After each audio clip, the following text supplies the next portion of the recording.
Ladies and gentlemen, welcome back from New York City. You're watching WCS America, the Challenger League, as we're watching the round of 16 of the Challenger League bracket stage, where all the winners advance into the Premier League of Season 2. Very important matches indeed, of course. I'm axeltoss, joined by axslav. It's a pretty good match. Number one there. Pretty good. That was an excellent match. Yeah. I really love watching how Scarlet can recognize how the game will go 5 minutes from now and start making preparations. It's not like, oh no, he's got a bunch of immortals. Where'd those come from? My ultras are bad. She can recognize that a situation is going to come, and she starts preparing for it in so far in advance. It's very impressive. Really cool play, of course. Let's take a look at the brackets now that Scarlet has decided to take victory, of course. Advancing to Season 2 Premier League. You see Scarlet, third spot there. Still got Top Apocalypse, Major Violet, Synthiognus to come. Top Apocalypse happening today. Of course, on the other side of the bracket, just a refresher for you guys just now joining us, we got Capoch, Nestea coming up next. Puck versus Suppy. Poltasia is later in the day. Of course, STC versus the Muslim. That said, quick glance at the match card for today. Of course, we just had of course, Scarlet take out Jim. Next up, we're going to have, of course, Nestea versus Capoch. There it is. And then we're going to have, as the day continues, Top versus Apocalypse, and then, of course, Polt versus Tasia. But right now, this is a fairly interesting match. Not a lot of people thinking Capoch would get this far. It's going to be Nestea versus Capoch. Nestea coming from the round of 16, went 1-2 against Snoot, 2-0 against Sen, but then 0-2 against Alicia. Of course, Nestea really needs no introduction. One of the legends of Wings of Liberty, trying to make it happen in Heart of the Storm as well. He's encountered some trouble against Protoss, like you mentioned, versus Alicia, and coming up against Capoch. Yeah. A lot of people would say, oh, it's Nestea versus Capoch. Nestea will have no problem dealing with Capoch. But a lot of people thought Ghost User would take out Capoch, and Capoch said, no. I've got a lot of tricky builds up my sleeve, and I know how to make them work. So he's a very sly player. You never know what you're going to see from him. Nestea's going to have to be a little bit careful in this match. Yeah, absolutely. Ghost User maybe a little less careful than he probably should have been with 1-2 against Capoch. So Capoch capable of beating anyone. Both players are ready. Let's see what happens here as I start the game. I asked Capoch his thoughts coming into the day. He said it's going to be really rough. Hopefully he has a bad day and I have a really good one. That's what Capoch said to me. So, obviously respecting Nestea a lot. Nestea, a fearsome Zerg player. We'll have to see what happens here. The first map is going to be on Whirlwind, another best of 3 to decide who's going to be in the Premier League of WCS America Season 2 and who's going to fall down to the Challenger League stages. Game number 1 is going to be on Whirlwind in the bottom left.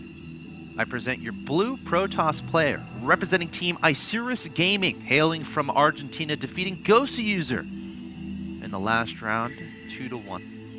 He is Capoch. His opponent in the top right-hand location, one of the best players to ever play Wings of Liberty. Got to the round of 16 of the Season 1 Premier League, but fell to Snoot and Alicia to be knocked down to this point. Representing Team Incredible Miracle and hailing from Korea, he is Nestea. Whirlwind Nestea's got to be so careful about proxy pylons. This is a map where there's, a big map means a lot of places to put proxy pylons, and the Zerg has to be so diligent in scouting for all those locations. The other thing Nestea has to be wary of is airplay. You've seen before in the past, I believe it was versus Alicia, Nestea really loves massing Mulus. And that can be really good, but if your opponent just masses Phoenix, you've got to have something else up your sleeve. Alicia was able to take him out with that mass airplay of his own. Is Capoch going to try to go that route, or is he going to do his the standard for him, which is gateway all-ins and proxy gates and things like that? Yeah, it's tough. Obviously, from Nestea's perspective, might not know so much about his opponent. There is a potential situation where Capoch knew he was playing Nestea. He could have come up with some builds, come up with some crafty ideas to try to take down Nestea early, and that's what he ended up doing against Ghost User to take the 2-1. So there's no reason to say it won't happen here. Nestea has to be careful, has to be on top of his scouting, getting that speed up fairly early, even before his natural. You know, this is Is this that one where you hide the links for a little bit? This is very, very aggressive type of all-in build. Capoch going for gateway expand. And he's scouting with the probe. If you scout with the probe, you usually get pretty far ahead against this type of opening. Yeah. Because what this opening is great against is the gateway expand that a lot of players do, where you get the nexus before you build gateway units, which is what Capoch is looking to do as well. We see that he canceled the Zealot, and then he built the nexus. But when he sees no natural from his opponent, he's going to start chrono boosting out units defensively. And if a Protoss does that, it makes this early attack a little bit harder to make it work. But Nestea is doing things a little bit different. He's sending his first Zerglings out. If he starts making drones behind this, all he has to do is really delay the natural, and he'll be happy. Because Capoch, if he, he could overreact. That's definitely possible. Where's the Mothership Core? He sees the natural. That's a good point. He actually, he Did he just not get it? Okay, there it is. Well, he got Warp Gate substantially before Mothership Core. Most players get the core first to be up on the safer end. Nestea not going for the Nexus. speed is about to kick in here. Nestea scouting around, seeing what's going on. Now gonna maybe take the pylon down and then go for the Nexus. Behind this, still nothing but links here from Nestea. With this core coming out, it's gonna be kind of difficult to take down this Nexus. His Zeld getting a little bold. He might fall, but with the air support as well. Oh, but the core, now he's gonna go straight for the main, and the core is over by the natural. And there's no photon overcharge. That Mothership Core just got placed on the field. That's very important to note, because if that Mothership Core came out a little bit earlier, Capoch would have a photon overcharge. Buy now tease, which he could deploy on the main. But again, still a very tricky situation here for our Capoch. Still a lot of lings on the way here from Nestea. Gonna keep dipping and dodging in between the main and the natural expansion. Taking down a pylon. Might target down the Nexus next. I'm very surprised he's not. Okay, now he's adding a second, third gateway. I think he was trying to add in additional gateways at the wall. And so his second, third gateway are a little bit late. Zealots are gonna get surrounded. No, they're not.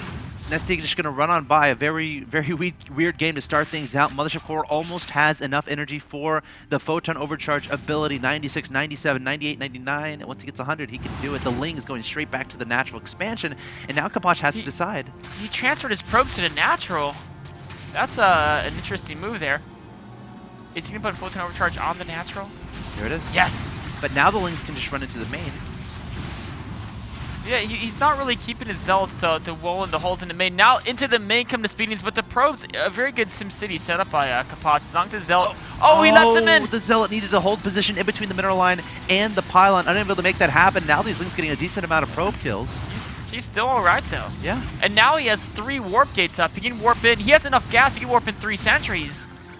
And once those sentries are up, Nestea can't really get anything else done. Yeah, he's not going to kill the natural. So Nestea's going to have to back up. And now we can take a little bit of a breath and take tabs of things. Worker supply that we see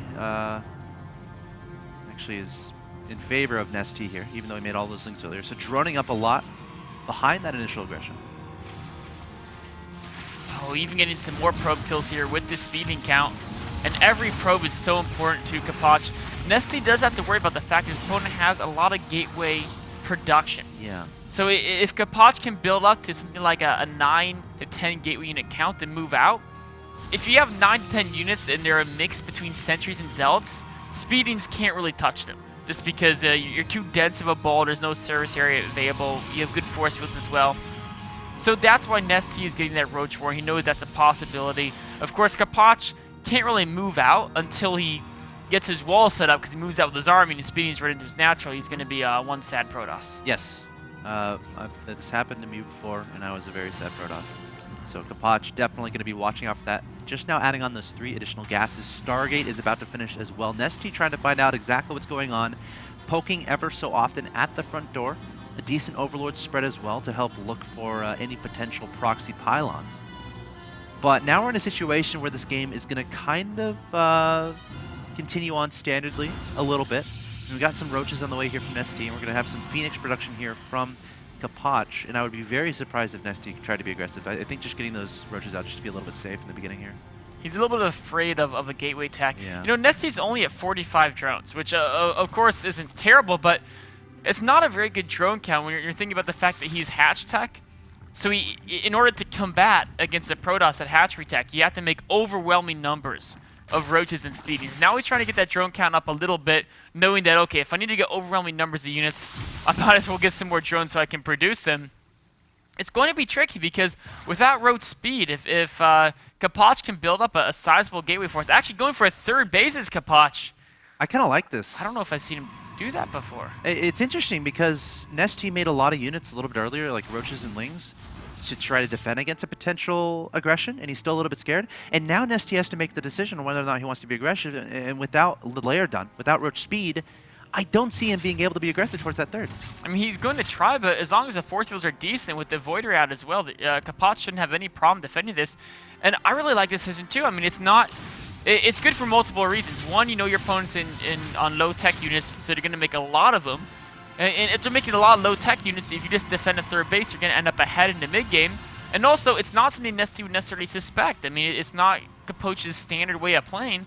And so it can really catch Nestea off guard. He knows now he's coming in here with a bunch of roaches and lings, but a lot of zealots and sentries. Their force fields are pretty solid so far. Void Ray needs to get on into the mix, and here it comes. Mothership Core above as well. Time Warp going down, and Capoch should be able to deal with this without too much trouble whatsoever. Micro the sentries back. Pull the sentries back. You don't want to lose any sentries. You do not want to lose sentries here. Only one. Last one. Yeah, I mean, that's still very cost efficient. 1 sentry and 3 zealots for that entire force. Third is up now. As long as he stays on top of pro production, he's going to be in a very nice situation. Behind this, Nestea was making a bazillion drones, so he's definitely preparing for the later game. Should be adding on a fourth fairly soon, at least a macro hash. Oh, okay, the macro hash is already on the ground. Adding on a Hydra Den as well, so it looks like he's going to go for a Roach Hydra type composition. I think +1 missile has been finished for him, and then might go up to Hive a little bit later, perhaps try to incorporate some Vipers. I don't necessarily know if he's going to try to go for a lot of aggression starting about right now, where, you know, trying to time an attack off of the range upgrade for the Hydra's finishing and roach speed. I feel like that would be a little bit dangerous, but it's a possibility. Nestea's going up to a lot of queens. I think he's realizing his creep spread has been lacking because he didn't have extra queens early in the game, really focusing on aggression. And so he's going up to 6 queens now to really put on the heat. But the fourth base just being started. Capoch already about to start mass air production. And without the creep spread, it's going to be hard for the Roach Hydras to cross the map. I think by, like you said, aggression is going to be difficult because by the time he can really cross the map, there's going to be so many Void Rays. There's still 4 to 5 sentries, and Void Ray Force Field is very effective against a Roach Hydra composition. Nestea's going to need something else. Is it going to be maybe a super Muta switch trying to catch him off guard before he can make Phoenixes in reaction? Yeah. Or it could be potentially Viper Tech, but there's a Spire going down and not an Infestation Pit, so... That's an interesting choice with the Spire, in my opinion. Because, I mean, he's working on +2 missile, and it's one of those situations where, you know, if you're trying to do a muted tech switch, you're not necessarily going to be investing into that +2 missile in favor of having more gas for mutas. So, I don't really know what to say about this Spire, because Corruptors are just, they're not very good. Yeah, maybe he was thinking Corruptors in case of Colossi. Maybe he can just start +1 air attack right now and prepare for a later transition into mutas. We have seen Nestea do things like make 50 mutas at once in the late game. So it could be that. Just a backup plan. It could be potentially if there's Colossi coming out, he wants Corruptors, but I don't see him. He doesn't have the gas to make enough mutas to beat the Void Rays. I agree. And obviously Corruptors aren't going to be very good against Void Rays either. So he's going to have an army that's basically Roach Hydra against Void Ray Sentry, and as Capoch maxes out, I'm not sure if Nestea can actually win an engagement. I agree.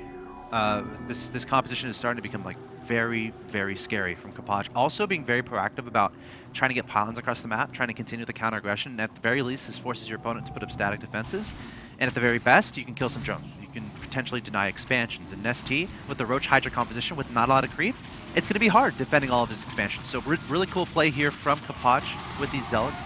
And now, Capoch adding on Phoenix range and a bunch of Phoenixes, and there's that +1 we talked about from before. So this might be a situation, oh, hold on, we're going to have an engagement here. Void Ray is going to try to engage these Hydras and Roaches. Nestea trying to back away. There's a Mothership Core here, so Capoch has the ability to just recall out if things get a little bit hairy.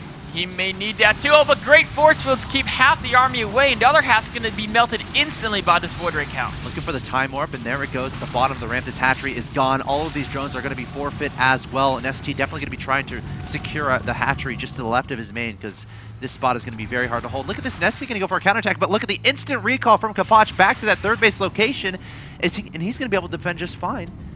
That was a really good attack and really good recall. And what I was saying a little bit before was, I think he's in a sense kind of preparing for the Muta tech switch, going for the Phoenix range. I would agree that that's definitely a preemptive measure.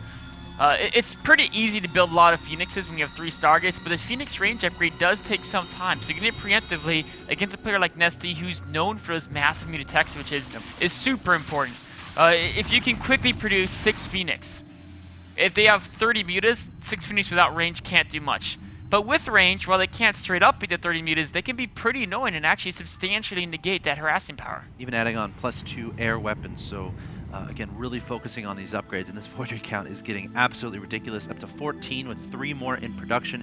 Adding on 4 more gateways, which I think is just to be able to continually harass you know, his opponent's bases. I wouldn't be surprised to see him add a Warp Prism. Did he get a Robo, though? I don't think he has No, there's no Robo, just pure airplay.